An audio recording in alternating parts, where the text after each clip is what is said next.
I want you to picture something, just for a second. You step outside on a perfectly clear, dark night, totally away from the city lights. Oh, yeah, best kind of night. Right. And you just look up at the stars.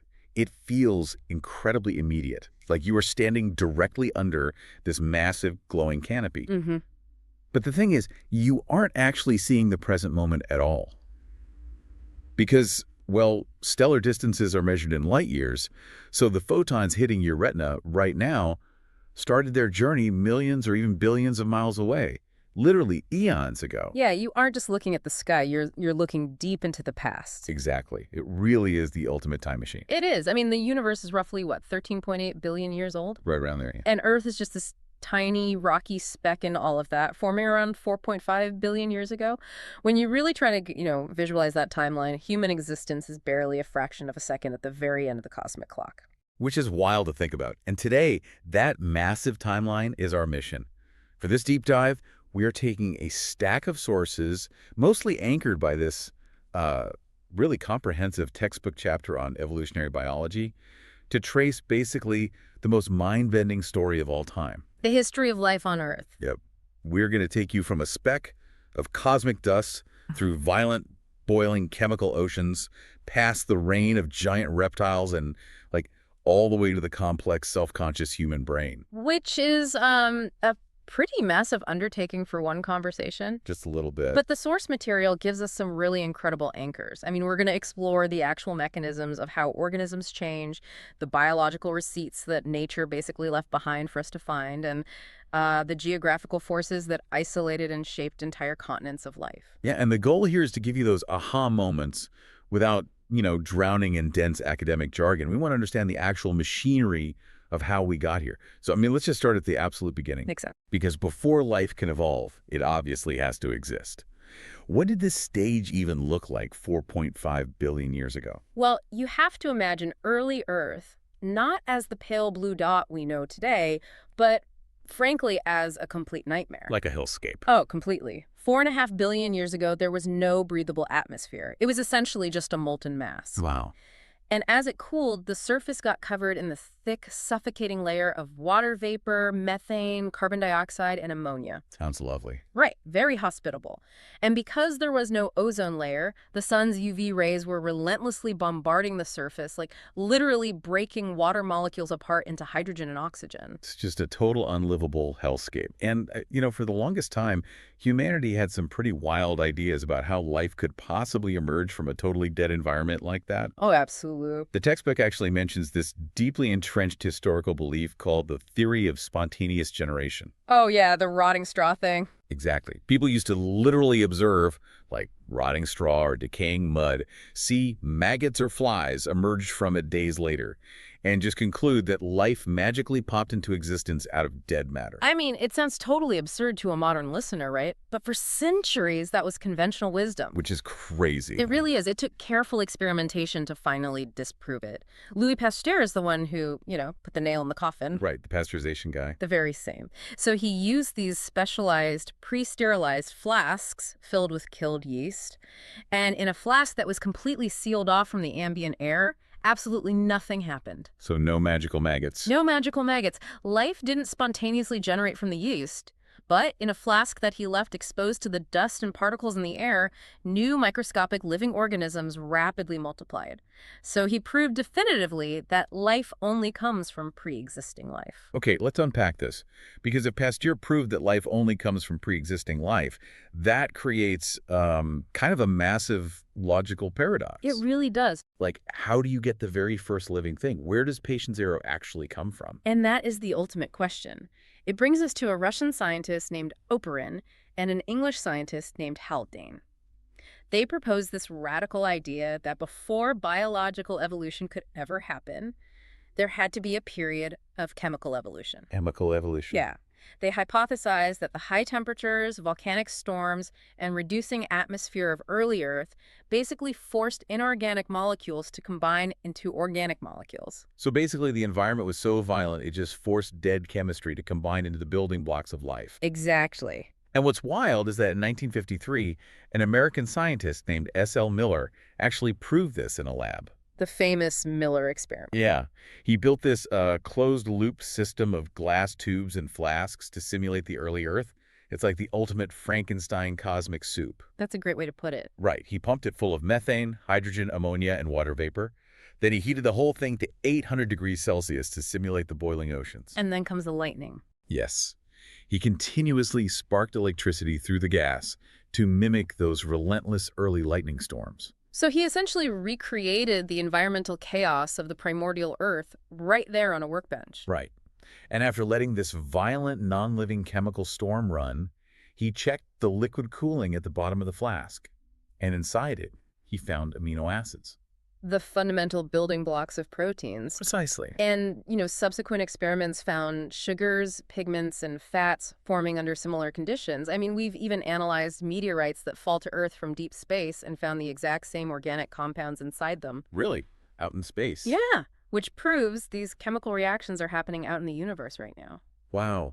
But I have to push back here for a second. Sure, go ahead. Creating amino acids in a heated glass flask is an incredible chemical trick, obviously. But a soup of amino acids is not a living, breathing cell that can reproduce. Oh, no, it's definitely not. So there's this massive leap from building blocks floating in a puddle to a living organism. How does that happen?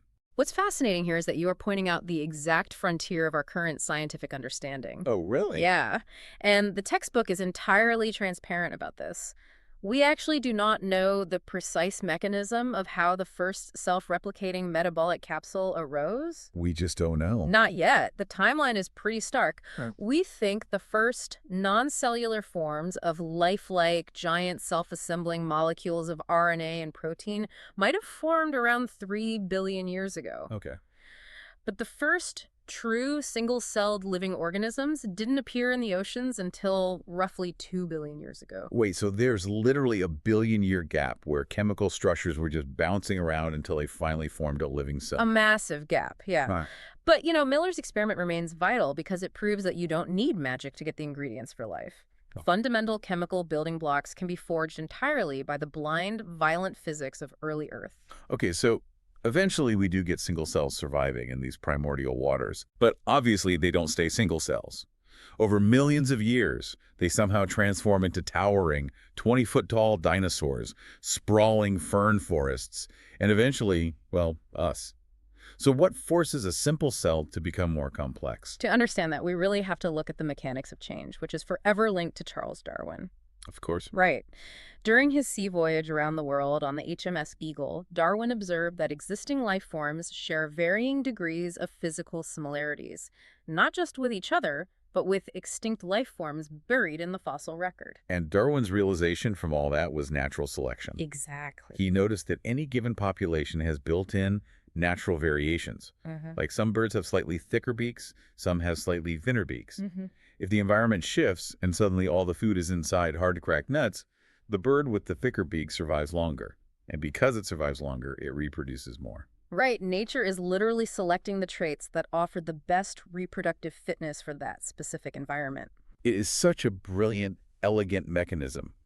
But, to really appreciate it, you kind of have to contrast it with what people believed right before Darwin. Oh, like Lamarck. Yes. Yeah. The French naturalist Lamarck. He promoted this theory of use and disuse. Lamarck basically looked at giraffes and hypothesized that they got their long necks because individual giraffes just kept stretching and stretching to reach taller leaves. Just willing their necks to grow. Yeah, and he thought that physical stretching in their lifetime was then passed down directly to their offspring. Which makes intuitive sense until you really think about it. Totally.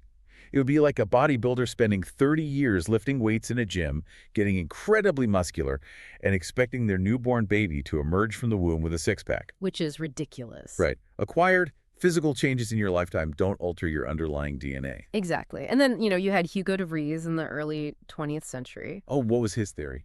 Well, he was working with evening primroses and proposed this idea called saltation. Yeah, it's a term for single-step, massive mutations. He believed evolution wasn't gradual at all, but rather happened in giant, sudden leaps. Interesting. But population genetics later clarified that both gradual variation and mutation play a role, but the core engine relies on a concept called the stochastic process. And this addresses a major point of confusion for a lot of people. Right, because if evolution relies on random genetic mutations, which are basically just biological copying errors, how does the end result look so incredibly intentional? Right, the design argument. Yeah, when you look at an insect that is perfectly camouflaged to look exactly like a dead leaf, complete with fake leaf veins and everything, it doesn't look like a random accident. It looks brilliantly designed. It does, but that illusion of design comes from misunderstanding what part of the process is actually random. Okay, clarify that. The genetic mutations themselves are completely random and directionless. They're just biological typos. Right. But natural selection, the filter that decides which mutations survive, is absolutely not random. It is highly specific. Oh, I see. Think of a sculptor who just randomly chips away at a block of marble. The chipping is random. But if they carefully keep all the chips that look like a face and throw away all the chips that don't, eventually a perfect face emerges. Wow, that's a great analogy. Nature randomly generates the variations, but the unforgiving environment selectively keeps only the specific traits that aid survival. So over millions of generations, that non-random filtering creates breathtaking complexity. So if nature is constantly sculpting like that, it has to leave receipts. Like, if we want to prove evolution isn't just a philosophical thought experiment, we have to look at the physical evidence left behind in the anatomy of animals around us. Oh, and the structural evidence is overwhelming, particularly when we look at comparative anatomy. Right. There are two crucial concepts here, homology and analogy. Homology is divergent evolution, right? Exactly. This happens when different animals share a deep common ancestor, but over time, their anatomical structures diverge to handle totally different environmental challenges. This is literally one of my favorite concepts. If you look at the skeletal structure of a human arm, the flipper of a whale, and the wing of a bat, on the outside, they do entirely different jobs. I mean, we grab things, whales swim, bats fly. Very different jobs. But if you look at the bones underneath, it is the exact same architectural blueprint. You have a humerus, a radius, an ulna, carpals in the wrist, metacarpals, and flanges in the fingers. Yep. Nature didn't invent a new limb for the whale. It took the ancestral vertebrate blueprint and slowly warped it over time to function as a paddle. That is divergent evolution. Exactly. And analogy is the exact opposite. That is convergent evolution. Okay, so converging on one solution. Right. This happens when two completely unrelated organisms do not share an immediate common ancestor, but they live in similar environments and face the identical challenge of survival. So nature evolves a similar structure independently. Do you have an example? Sure. Think of a bird's wing and a butterfly's wing. They are functionally analogous. They both achieve flight. But anatomically, they're built from completely different materials and developmental origins. They simply converged on the same engineering solution. Oh, and the textbook highlights a fantastic plant example for this. Wow, the potatoes. Yes. Think about a sweet potato and a regular potato. A sweet potato is actually a modified root, but a regular potato is a modified stem. Right. They have completely different anatomical origins, but because both plants needed a way to store food safely underground, they converged on the exact same solution: a starchy tuber. It's brilliant. It is. But, if we really want to see this mechanism of adaptation happening before our eyes, we have to talk about the English peppered moths. It is like one of the clearest historical records of evolution in action. The peppered moth story is amazing because it essentially turns industrial England into a real-world biological laboratory. Seriously. So in the 1850s, before heavy industry truly took over, the trees in the English countryside were covered in this thick white lichen. Right. In that environment, if you were a moth, having white wings was a massive survival advantage. You blended in perfectly. And naturally, the vast majority of moths collected by naturalists at the time were white. Makes sense. The random genetic mutation that produced dark-winged moths did exist, but those dark moths stood out drastically against the white bark and were immediately eaten by birds. But then the Industrial Revolution shifts into high gear. Cue the call. Exactly. By the 1920s, factories are spewing massive amounts of coal smoke. The air quality plummets. And interestingly, lichen is extremely sensitive to air pollution, so all the white lichen dies off. Oh, wow. Yeah. Now, the bare tree trunks are being coated in black industrial soot. The entire visual landscape flips. A total reversal. Suddenly, the white moths are practically glowing against the black trees. The predators can spot them from a mile away, and their numbers plummet. Meanwhile, the dark-winged moths, which used to be easy prey, are now perfectly camouflaged. Right. They survive, they reproduce, and the population completely reverses to become predominantly dark-winged. If we connect this to the bigger picture, it illustrates the most vital rule of natural selection. Which is?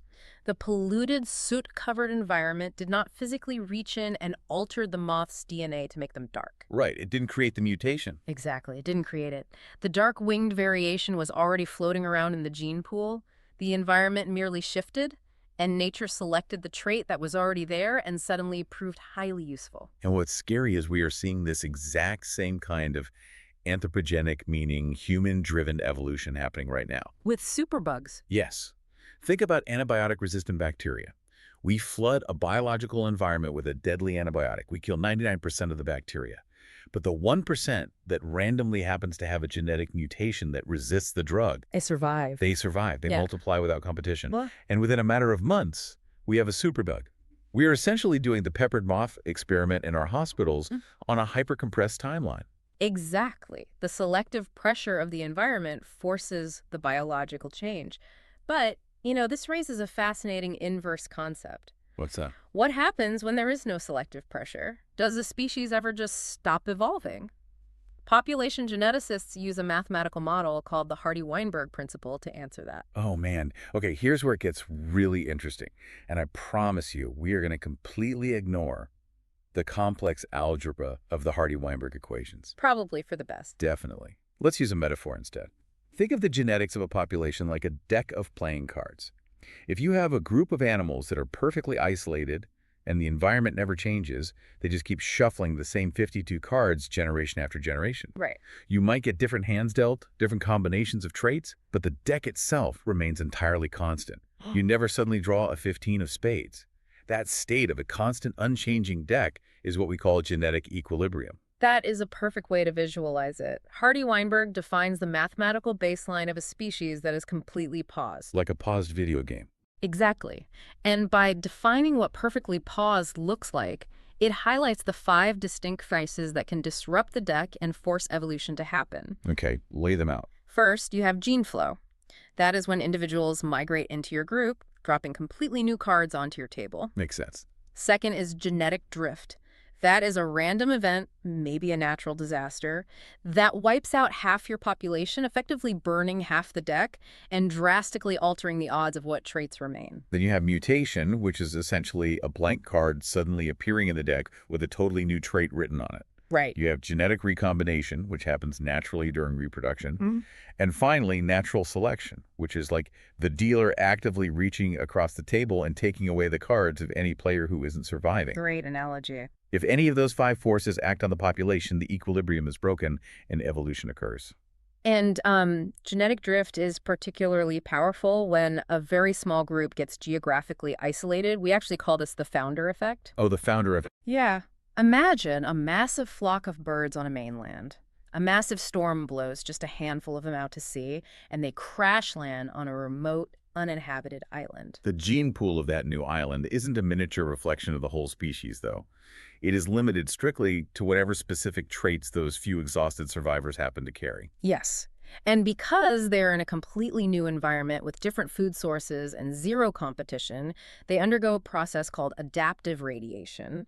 Meaning they radiate out. Exactly. They rapidly evolve and radiate out from that one founding species to fill every available ecological niche. Oh, Darwin observed this on the Galapagos Islands, right? Yes, with his famous finches. He found all these distinctly different species of small black birds. Through observation, he realized they all trace back to a single seed-eating ancestor from the mainland. But on the islands, they radiated. Right. Some evolved heavy, crushing beaks perfectly engineered to crack tough nuts. Others evolved slender, pointed beaks designed to probe tree bark for insects. It's literally one original deck of cards, forced to splinter and adapt to totally different tables. Beautiful. And Australia provides an even more massive geographical example of this. Millions of years ago, continental drift literally snapped Australia off from the rest of the landmass. Total isolation. Total isolation. Yeah. It became a giant evolutionary incubator floating in the ocean. Because there were no placental mammals there, like wolves or cats, to compete with, the primitive pouched mammals that were trapped on the island went through an explosive adaptive radiation. Right. Marsupials evolved to fill every single job in the ecosystem. And this brings us right back to convergent evolution. Because the Australian marsupials faced the same ecological challenges as the mammals in Europe and the Americas, nature arrived at the same structural solutions. Like the wolves. Yes, you have a standard placental wolf in the northern hemisphere, hunting prey. In Australia, you get the Tasmanian wolf. It's uncanny. It really is. It looks shockingly similar to a regular wolf. It has the same teeth, the same skull shape, the same hunting behaviors. But biologically, it is a marsupial that carries its young in a pouch. Two completely separate evolutionary trees that converged on the identical physical design for a predator. It is stunning how geography and environment dictate the physical form of an animal. But, we can't talk about evolutionary trees without bringing all these chemical origins, genetic drift, natural selection home to our own lineage. Well, human evolution. Yeah. How did a small primate evolve into an organism capable of launching rockets and, recording this deep dive? Tracing the hominid family tree is an exercise in understanding compounding biological advantages. If we jump back about 15 million years, the fossil record shows primates like Dryopithecus and Ramapithecus. Okay, so quite a while ago. Yeah, they were heavily haired, mostly tree-dwelling, and walked predominantly on all fours, much like modern chimpanzees. But the climate was changing, right? Forests were thinning, opening up these vast grasslands in eastern Africa. Right. And around 3 to 4 million years ago, in places like modern-day Ethiopia and Tanzania, we find fossils of primates that are only about 4 feet tall. But they have made a revolutionary anatomical leap. Their pelvic structures. Yes. Their pelvic structures show they were standing upright, they were completely bipedal. And bipedalism is basically the domino that triggers everything else. When you no longer need your hands to walk, your hands are completely free to manipulate your environment. Which changes the game.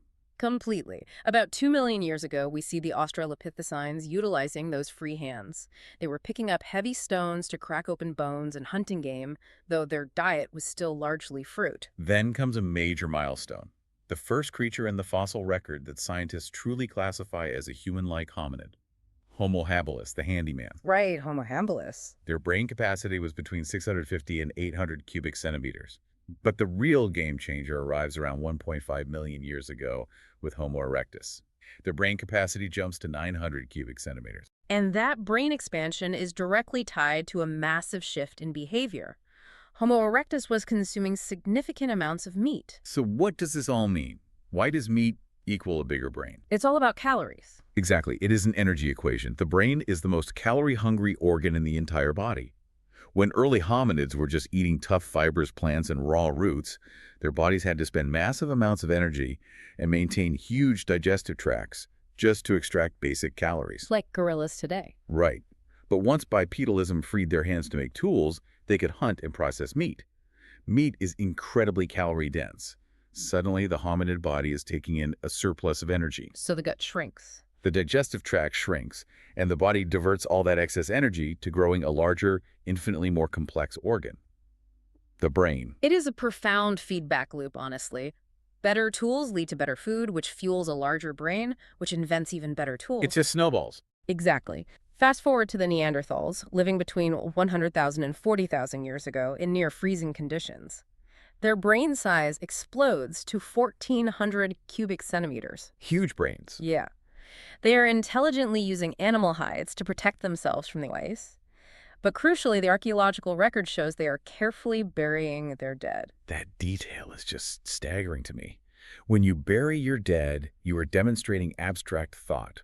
You are showing an existential awareness of your own mortality, a sense of grief, maybe even an early spiritual belief in an afterlife. It's a huge leap. It is. The brain is no longer just a biological computer processing survival threats. It has become self-aware. And this raises an important question. The textbook notes that the ultimate success story in evolution isn't just about growing sharper claws or thicker fur to survive the physical elements. Right. It is about the development of complex language skills and profound self-consciousness.